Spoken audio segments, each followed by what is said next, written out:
Pagi Gereja Oikos Online. Sebelum Anda melakukan aktivitas lebih lanjut, ikutilah Renungan Pagi hari Senin, Rabu, dan Jumat jam 4.30 pagi di YouTube channel Gereja Oikos Online. Shalom, selamat pagi saudara-saudara semua. Kita kembali lagi ada di dalam Renungan Pagi pada hari ini. Mari kita teduhkan hati kita, mari kita menyembah Tuhan pada pagi hari ini. Kita percaya janji Tuhan, ya dan amin buat kita semua. Haleluya.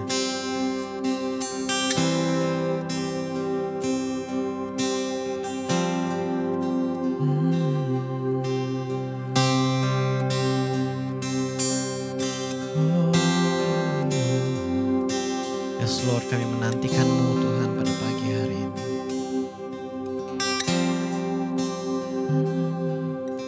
Sungguh besar setiamu, Kau nyatakan bagiku.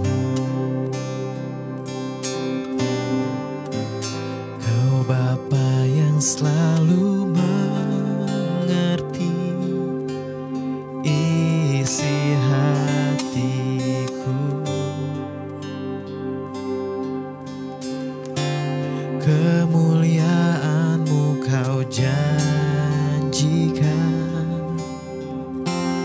aku tetap percaya, ku percaya janji-Mu ajaib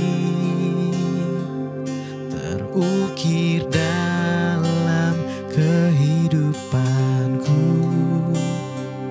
Ku berserah di dalam kekuatan-Mu, ku percaya.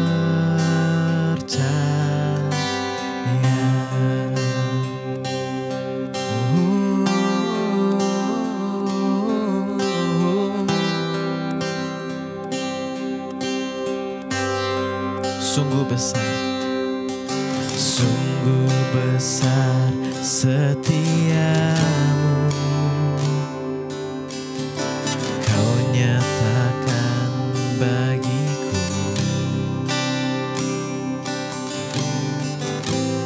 Kau Bapa yang selalu mengerti isi hatiku.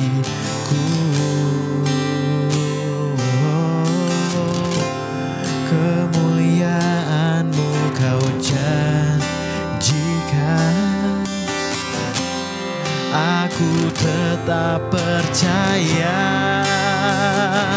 ku percaya janji-Mu ajaib terukir dalam kehidupanku. Ku berserah di dalam kekuatan-Mu, hanya Kau segalanya bagiku. Ku percaya janji-Mu ajaib terukir dalam kehidupanku. Ku berserah di dalam kekuatan-Mu, ku percaya. Oh, tak akan ku takut, tak akan ku gentar. Kaulah imanku, Kaulah kuatku. Tak akan ku ragukan kebaikan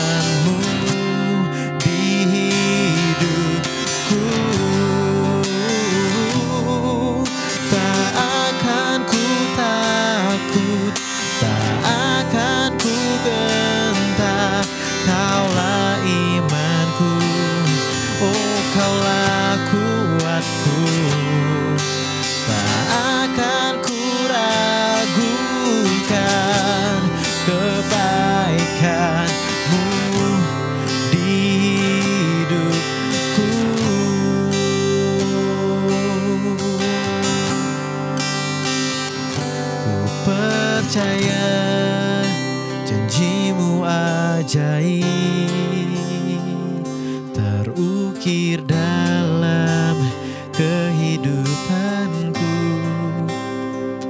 Ku berserah di dalam kekuatanmu, hanya Kau segalanya bagiku.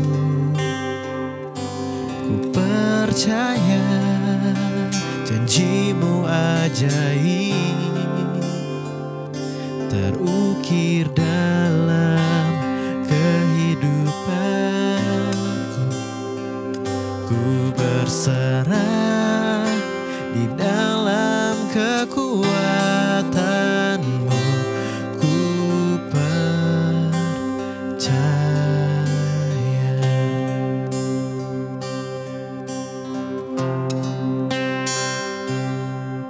Tak akan ku takut, tak akan ku gentar.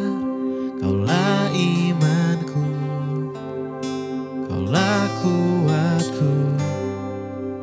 Tak akan ku ragukan kebaikanmu di hidupku. Tak akan ku takut, tak akan ku gentar. Kaulah imanku, Kaulah kuatku. Tak akan ku ragukan kebaikanmu di hidupku.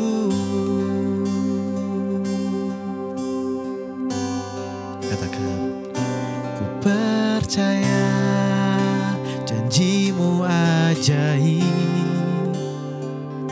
terukir dalam kehidupanku. Amin. Ku berserah di dalam kekuatanmu, hanya Kau segalanya bagiku. Amin. Ku percaya janjimu ajaib, terukir dalam kehidupanku. Ku berserah di dalam kekuatanmu. Ku percaya.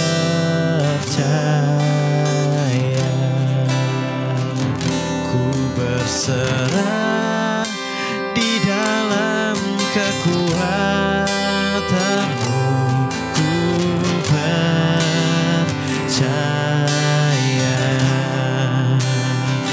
Ku berserah di dalam kekuatanmu. Ku percaya.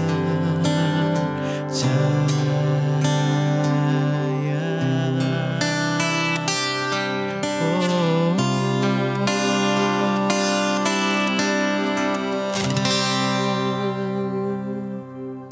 Amin.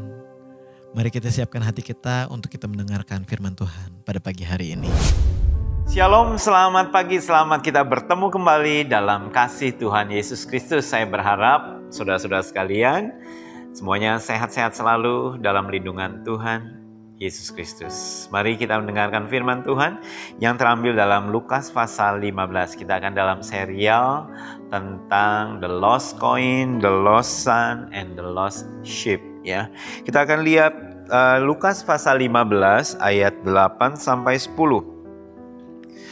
Atau perempuan manakah yang mempunyai 10 dirham, dan jika ia kehilangan satu di antaranya, tidak menyalahkan pelita dan menyapu rumah serta mencarinya dengan cermat sampai ia menemukannya? Dan kalau ia telah menemukannya, ia memanggil sahabat-sahabatnya dan tetangga-tetangganya serta berkata, "Bersukacitalah bersama-sama dengan aku, sebab dirhamku yang hilang ini telah kutemukan." Aku berkata kepadamu, demikian juga akan ada sukacita pada malaikat-malaikat Allah karena satu orang berdosa yang bertobat. Nah, di sini saudara mengerti setelah kita belajar sekian lama tentang perumpamaan yang Tuhan Yesus sampaikan, kita sudah mengerti maknanya, ada artinya, baik kadang-kadang artinya ditaruh di belakang, interpretasinya atau ditaruh di akhir. Jadi Tuhan Yesus menceritakan kepada audiens, kepada para pendengarnya, bahwa ada seorang wanita yang kehilangan, wanita ini memiliki 10 dirham dan kehilangan 1. Maka wanita ini dia mencarinya dengan cermat sekali. Dia mencarinya, kalau perlu sapu, nyalakan pelita, mungkin di kolong tempat tidur atau di kolong meja. Dia mencarinya dengan cermat sampai dia menemukannya. Dan terus kemudian dia bersuka cita, memanggil sahabatnya, tetangganya untuk mengatakan, dirhamku yang hilang sudah ketemu. Dan artinya adalah dikatakan demikian juga akan ada sukacita dari malaikat-malaikat Allah karena satu orang berdosa yang bertobat. Nah, Tuhan Yesus berbicara tentang bahwa pentingnya ada satu orang berdosa bertobat, itu malaikat di surga bersorak-sorai. Ada sukacita yang besar di surga sana karena ada satu orang yang terhilang kembali lagi ke dalam pangkuan Bapa di surga. Nah, di sini menariknya Tuhan Yesus menceritakan bahwa ada seorang wanita, dia punya 10 dirham, tetapi dia kehilangan 1 di antaranya.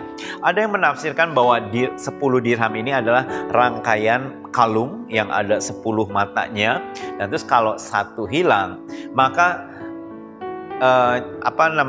yang 10 itu ada bolongnya ya, sehingga kalau dipakai pun tidak bisa. Sama seperti kalau misalnya saudara punya gelang ya, dan terus mungkin dari gelang tersebut atau kalung, katakanlah mungkin ada 5 buletan gitu kan, dan terus kemudian 1 di tengah-tengah atau di nomor keduanya ini hilang, kelihatannya dipakai pun susah. Jadi saudara mau nggak mau harus mencarinya, harus menemukannya supaya bisa pas, sehingga manis kelihatannya.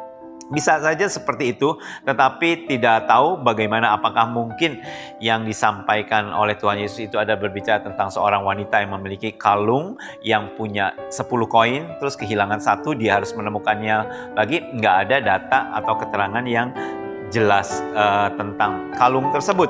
Tetapi biarlah kita lihat berdasarkan apa yang Alkitab ceritakan saja. Anggap saja kita nggak tahu budaya zaman dahulu itu seperti apa ya. Dan kita lihat, atau perempuan manakah yang memiliki 10 dirham kalau ia kehilangan 1 di antaranya. Nah, 10 dirham ini sesuatu yang menjadi satu kesatuan, tidak bisa dipisahkan. Dan Tuhan Yesus mengatakan kalau 1 hilang berarti ada yang kurang. 9 ini tidak bisa mewakili kehilangan yang 1. Ya, jadi yang 1 ini harus dicari, dikatakan. Maka wanita itu menyalakan pelitanya dan menyapu rumahnya serta mencarinya dengan cermat sampai ia menemukannya. Dengan kata lain, wanita ini tidak akan berhenti sebelum dia menemukannya. Kenapa? Karena dirham yang hilang itu sangat berharga sekali dari rangkaian atau dari kumpulan dari yang 10 itu. Nah, hebatnya Tuhan Yesus, saya semakin kagum dengan Tuhan Yesus. Kenapa? Karena dia menyampaikan satu cerita dengan mengatakan ada seorang wanita yang memiliki 10 dirham, hilang 1. Pasti dia mencarinya sampai ketemu. Kalau cerita itu tentang pria, atau kalau cerita itu adalah saya kehilangan 1 koin. Saya pikir saya sebodoh teing. Artinya saya pikir saya yaudah nggak peduli, males lah cari sampai ke kolong, terus mungkin sampai nyapu, terus nyalakan pelita lagi. Kayaknya untuk kehilangan 1 koin nggak akan sampai segitunya. Kalau kita kaum pria, betul? Kita lebih berpikir, lebih praktis, lebih simpel. Tetapi Tuhan menceritakan tentang perumpamaan ini, ada seorang wanita. Dan kalau seorang wanita tersebut kehilangan 1, pasti dia akan cari sampai dapat, betul? Mungkin saudara punya istri atau punya kenalan ya, atau seorang yang mungkin mama saudara atau ya istri saudara, ada 1 kehilangan, dia akan cari terus. Sebelum dia ketemu bekasnya, dia nggak akan puas. Ini di mana ya? Dicari, semua lemari dibongkar, semua mungkin di dapur juga dibongkar. Aku ngelihatnya, pokoknya ini nggak mungkin hilang. Dicari tuh sampai dapat. ya dalam kehidupan sehari-hari seperti itu. Rasanya mungkin sifat seorang wanita, apalagi seorang wanita yang sangat cermat sekali. Dia tahu ini ada di tempat ini, maka kalau hilang dia akan cari terus sampai ketemu. Kalau saya tipenya tidak peduli, itu hilang ya sudah, terima saja, gak usah cari, biarkan saja. Tetapi Yesus menceritakan tentang seorang wanita punya sifat yang berbeda dengan pria.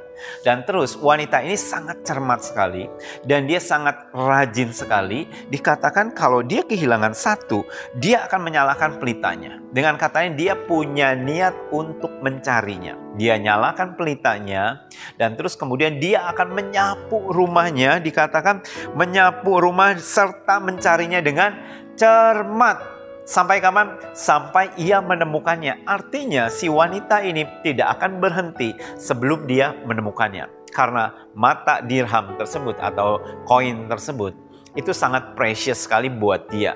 Dia harus mendapatkannya. Itu sebabnya dia berusaha mati-matian untuk mencarinya.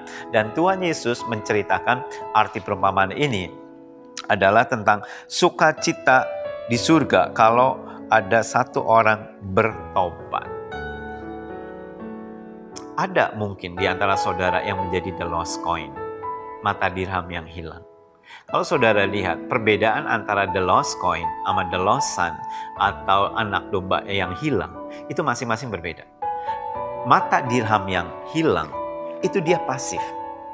Katakanlah saudara punya koin, terus menggelinding, terus masuk ke kolong tempat tidur atau ke kolong lemari, dan sudah ada diam di sana. Dia tidak akan berteriak, dia tidak akan datang kembali kepada saudara. Dia menunggu tangan saudara, menunggu untuk saudara mengulurkan atau menunggu untuk saudara menemukan dia. Ini tipe dari mata dirham yang hilang. Ada orang yang tipe seperti the lost coin, tipe mata dirham yang hilang. Dia datang kepada Tuhan karena Tuhan yang mencari. Tuhan mencari, Tuhan kirim hambanya, Tuhan kirim mungkin saudara seiman untuk datang, untuk menemukan dia, untuk menangkap dia yang tadinya ada di das, di tempat berlumpur atau berdebu, ada di sana. Di dalam kumpulan orang-orang berdosa, Tuhan mencarinya. Itulah Tuhan kita. Dia akan mencarinya, dia akan menyapu, dia akan menyalakan pelitanya, dan dia mencarinya sampai menemukannya. Tuhan sangat mengasihi saudara dan saya. Dan Tuhan Yesus, dia datang ke surga, dia datang dari surga turun ke bumi untuk mencari dan menyelamatkan the lost coin, untuk mencari dan menyelamatkan the lost son, anak yang terhilang, untuk mencari dan menyelamatkan domba yang terhilang. The lost coin, orang ini pasif. Kadang-kadang kita diperhadapkan dengan orang yang seperti the lost coin ini. Orang yang jiwanya pasif. Saudara ngajak orang ini ke gereja, dianya nggak mau. Saudara kunjungi dia, dianya tidak mau. Saudara mungkin mendorong dia untuk datang kepada Tuhan, orangnya pasif. Dan orang seperti ini harus ditemukan. Dengan kata lain, dia tidak punya kekuatan untuk dia datang kepada Tuhan. Dia tidak punya desire, tidak punya keinginan untuk dia datang kepada Tuhan. Keinginan untuk bertobat tidak ada. Harus ada orang yang datang kepada dia dan menjangkaunya, menemukan dia, dan lantas membawanya keluar dari kegelapan itu, masuk ke dalam kerajaan Allah, kerajaan terang yang abadi itu. Dan di sini kita lihat bahwa Allah mengasihi the lost coin. Allah mengasihi mata dirham yang hilang. Dia akan mencarinya sampai tuntas, mencarinya dengan cermat, dan dia akan menyapunya. Jadi di tempat yang susah dijangkau, dia akan nyalakan pelitanya sampai dia melihat, oh di sana ada koin yang hilang, itu ada di sana, mata dirham yang hilang itu di sana. Nanti apa yang dilakukan si wanita ini? Dia mengambil sapunya, mungkin disapu, ditarik, mungkin digeser-geser supaya mata koinnya itu datang kepada dia dan diambilnya dari kumpulan debu di sana. Dan di sini kita lihat bahwa Tuhan melakukan hal yang sama. Pada saat Tuhan melihat mata dirham yang hilang, mungkin mata dirham itu ada di pasar, mungkin ada di kumpulan orang-orang berdosa, ada di night club, mungkin ada di dugem, ya dunia gemerlap, ya mungkin ada di pinggir jalan, di tempat-tempat yang jauh dari penjangkauan manusia. Dan Tuhan mau datang ke sana. Dia menyalakan pelitanya, dan dia menyapunya, dan dia membawanya kembali. Kalau mata dirham itu ketemu, maka dia katakan, dia mau wanita ini memanggil sahabatnya, memanggil tetangganya dan berkata, bersukacitalah sebab dirhamku yang telah hilang, telah kutemukan. Hal yang sama pada saat satu orang berdosa bertobat, segenap malaikat di surga bersukacita karena the lost coin, mata dirham yang hilang, sudah ditemukan. Allah mencari orang yang berdosa. Ia kejar ada di mana mata dirham yang hilang tersebut. Bahkan Allah rela turun ke dunia, menyapunya. Dengan kata lain, dia turun dari surga ke dunia untuk mencari mata dirham yang hilang, yang mungkin tergeletak di lumpur, yang mungkin tergeletak ada di kumpulan debu-debu di sana. Allah menyapunya, membersihkannya, dan membawanya kembali masuk dalam lumbungnya, masuk dalam kerajaannya. Itulah saya, itulah saudara dan saya. Kita bisa saja menjadi the lost coin, mata dirham yang hilang. Kita bersyukur hari ini Tuhan telah menemukan kita. Amin. Tuhan Yesus memberkati saudara. Mari kita berdoa. Tuhan Yesus, terima kasih buat kesetiaan Tuhan, kebaikan Tuhan yang mencari dan mendapatkan kami yang terhilang. Terima kasih Tuhan. Terima kasih buat apa yang Tuhan telah kerjakan di dalam hidup kami. Kami bersyukur dan kami beruntung sekali. Kami memiliki Tuhan yang mengasihi kami. Tuhan yang memperdulikan kami. Tuhan yang mencari kami. Di dalam nama Tuhan Yesus kami mengucap syukur, berkati aktivitas anak-anakmu sepanjang hari ini dan hari-hari selanjutnya. Amin. Tuhan Yesus memberkati saudara sekalian. Selamat beraktivitas. God bless you.